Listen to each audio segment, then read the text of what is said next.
I was sold to a person who sold corn and made bread. Jerry knew him, and he thought I should have good food and fair work. In the first, Jerry was quite right, but there was a manager who was always hurrying and driving everyone. And when I had a full load, he would order something else to be taken. My carriage driver, whose name was Jakes, always had the bearing rein up, which kept me from moving easily. What's worse, he always used the whip, though I had used all my strength. By the time I had been there 3 or 4 months, I found the work telling very much on my strength. I was getting so totally worn out from this cause that a younger horse was bought in my place. I may as well mention here what I suffered at this time from another cause. I had heard horses speak of it, but had never had experience of the problem myself. This was a badly lighted stable. There was only one very small window at the end, and so the separated spaces for horses were almost dark. This miserable thing not only affected my spirits, but also made my sight worse. And when I was suddenly brought out of the darkness into the bright light, it was very painful to my eyes. Several times I fell over the step and could hardly see where I was going. I believe if I stayed there very long, I would have become totally blind, and that would be a great problem. I heard men say that a completely blind horse was safer to drive than one which had weak sight, as poor sight generally made them very scared. However, I escaped without any permanent damage to my sight, and was sold to a large cab owner. My new master I shall never forget. His name was Nicholas Skinner. I have heard men say that seeing is believing, but I would say that feeling is believing. For though I had seen much before, I never knew the total misery of a cab horse's life till now. Skinner had a bad set of cabs and a bad set of drivers.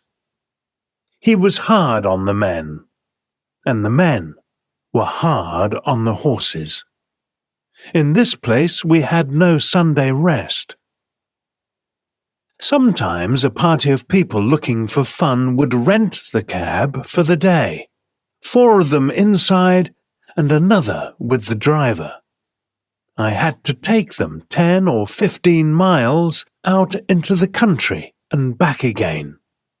None of them would ever get down to walk up a hill, no matter how high the hill was or how hot the day was. They only got down when the driver was afraid I would not manage it. My driver was just as hard as his master. He had a cruel whip, with something so sharp at the end that it sometimes drew blood. He would even whip me under the belly and at my head. This kind of bad treatment took the heart out of me terribly, but still I did my best and was never lazy. For, as poor Ginger said, it was no use. Men are the strongest. My life was now so utterly miserable that I wished I might drop down dead at my work and be out of my misery.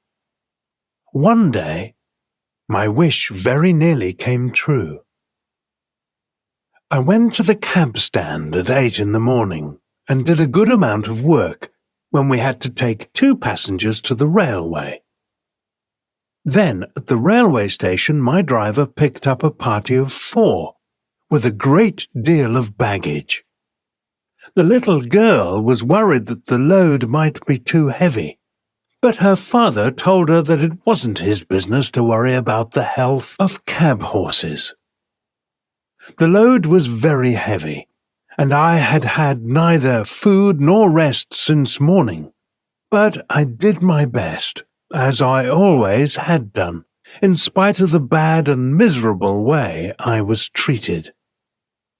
I went along fairly well till we came to Ludgate Hill. There the heavy load was too much, and I lost my strength. I was trying so hard to keep on, with the driver whipping me and pulling on my reins. In a single moment, my feet slipped from under me, and I fell heavily to the ground on my side. The sudden force with which I fell seemed to beat all the breath out of my body. I lay perfectly still. I had no power to move, and I thought now I was going to die. I heard a sort of confusion round me, loud, angry voices, and the getting down of the baggage. Someone came and made the throat strap of my bridle loose, and untied the tight collar upon me. Then I could hear a policeman giving orders, but I did not even open my eyes. I could only draw a deep breath now and then. Some cold water was thrown over my head, and some healing medicine was poured into my mouth, and something was covered over me. I cannot tell how long I lay there, but I found my life coming back, and a kind-voiced man was patting me and encouraging me to rise. After some more medicine, and after 1 or 2 attempts, I moved slowly to stand on my feet, and I was gently led to some stables which were close by. Here I was put into a clean space, and some warm food was brought to me, which I ate thankfully. In the evening I was well enough to be led back to Skinner's stables, where they did the best for me they could. The next morning Skinner came with an animal doctor to look at me.